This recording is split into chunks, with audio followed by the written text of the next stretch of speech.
In this video I'm going to show you how I laid this path and patio for about £200. With our house renovation finished, I could turn my attention to the garden, which was in a pretty sorry state. The plan was to build a gym and office at the end of the garden, which would have a small patio on the front, meaning we'd need a path to go up to it.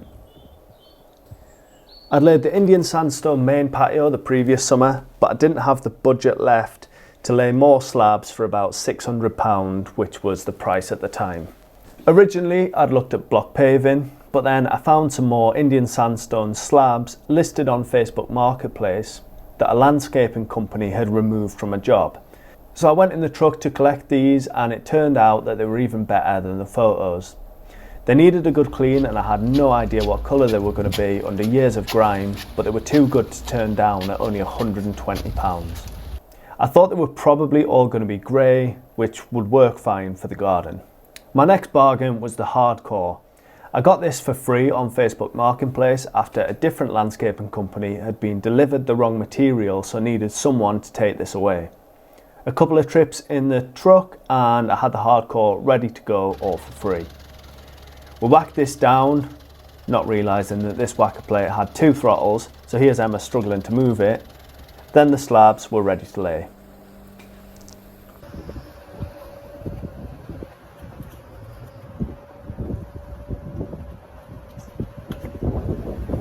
The slabs were all in pretty good shape, but some of them just needed the old mortar removing from the back. But this came off pretty easily and we were good to go.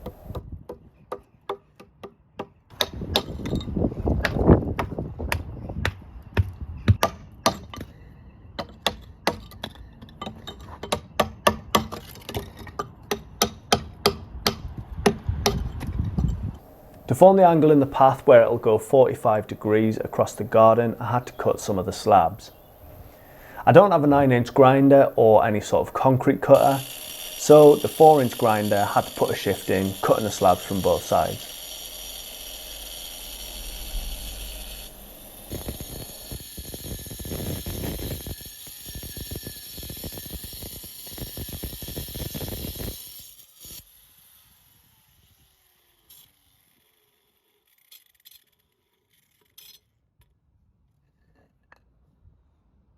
I laid them on a bed of mortar, 5 parts sharp sand and then 1 part cement.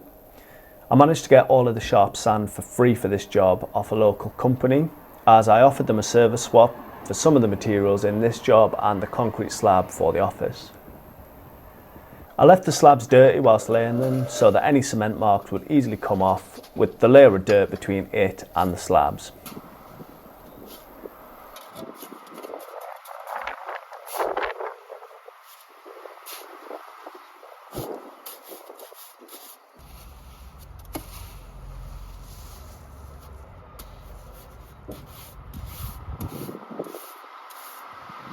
Each slab was coated in a primer slurry made up of cement, water and SBR, which is similar to PVA, but it isn't water soluble when dry. This just helps the slabs adhere to the mortar bed.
I was laying this path in mid-February, which obviously isn't the optimal time of year, but I wanted to get all of this done, ready to do the building in the spring. After a few rain interrupted days, I managed to get all of the slabs down and things were starting to take shape. The next job is the job I'd been waiting for weeks, and that was cleaning the slabs to see how they looked. I pressure washed the main dirt off them, but they were badly marked with lichen or lichen and other stains, so I used some sodium hypochlorite to get them looking as good as new.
And it actually turned out that they were quite a close match to the other patio, with some darker greys, some orange tones and a lot of buff colour.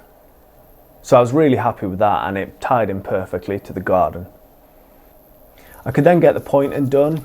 I used a jointing compound for this, the same as the main patio. But to be honest, if I was going to do it again, I would use the piping bag method, where you mix mortar and waterproofer and then use a piping bag to squeeze it into the gaps. The jointing compound's fine, but it's fairly expensive for what it is. I think I spent £30 on 2 tubs of this, as I managed to get them reduced, but these are usually the best part of twice that. The benefit of this product is that you apply it wet, so there was going to be no issues if it rained during the pointing. You just wet the area, brush it into the gaps and then trowel it down. Really easy to do, and then you just wash off any excess.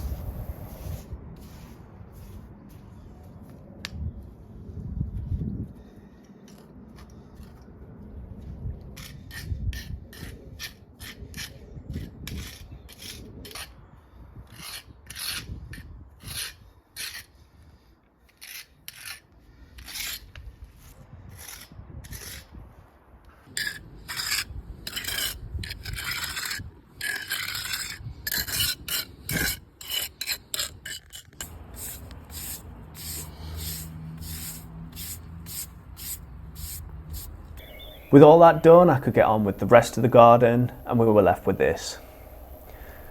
A pretty amazing result, considering the path and patio itself only cost around £200, and I've got a video showing you how I built the garden room for only £1,500, so go and check that one out if you're interested. Thanks as always for watching, please subscribe to the channel, and I'll see you in the next one.